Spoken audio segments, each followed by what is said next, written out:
Okay, I want you to close your eyes, and I want you to imagine that first person that you had a really big crush on. Just imagine how you felt when they walked in that room. Your heart skipped a beat, and when they smiled at you, you could feel those butterflies in your stomach. Now, I want you to think about this. There's a huge problem with teens most parents aren't even aware of. It's called sexting.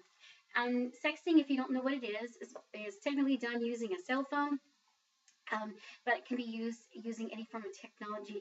And it's where girls and guys are sending pictures of themselves to each other, whether either they just have their underclothes on, or they're fully naked, or just showing various body parts naked.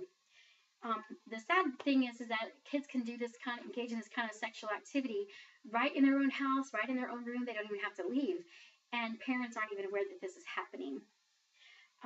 PsychologyToday.com reports that about 28% of teens report that they're actually sending sex, and then about 76.2% of teens have actually admitted to having sex with the person that they're actually sending a sex to.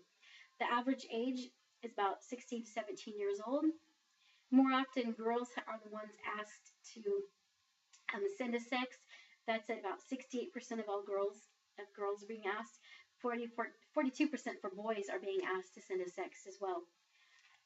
The consequences of sexting, most people don't realize that we may look at it and just say, oh, they're just having fun. It's innocent fun. They're not actually having, for a lot of them, they're not actually having sex, but they're just experimenting, all that kind of stuff.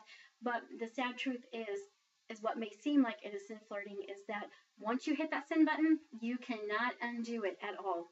That picture has been sent.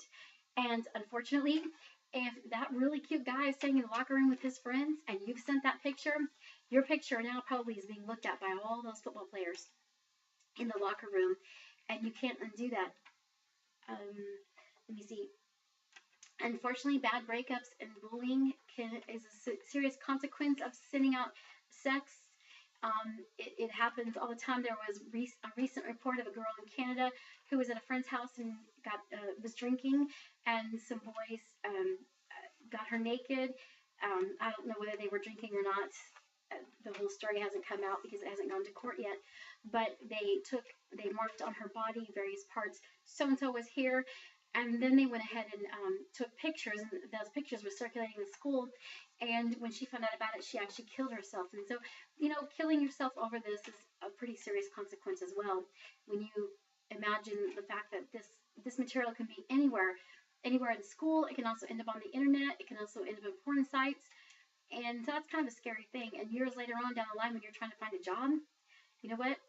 That picture may go ahead and surface, and that's not going to look really good for employment. Let me see. And here's a really sad fact, a consequence of sending out sex or even receiving them, is it doesn't matter what the age is. If you're a 17-year-old guy and you have a 16-year-old girlfriend and she sends you a naked picture of herself, you can now be arrested for receiving underage porn.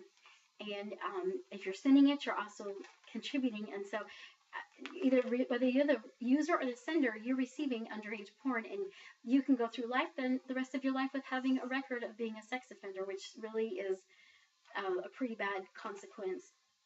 So what can you really do? Well, you need to get involved. Talk to your kids if you have kids.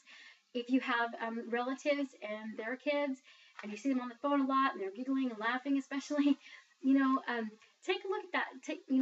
Don't be afraid to be a parent and step in and look at your child's cell phone. See what they're doing. Monitor their activities every so often. And just get out the word that that there's some serious consequences, that it's just not innocent fun.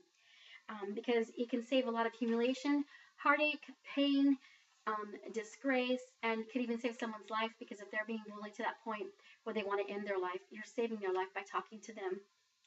Teenage sexting is just not innocent flirting or fun.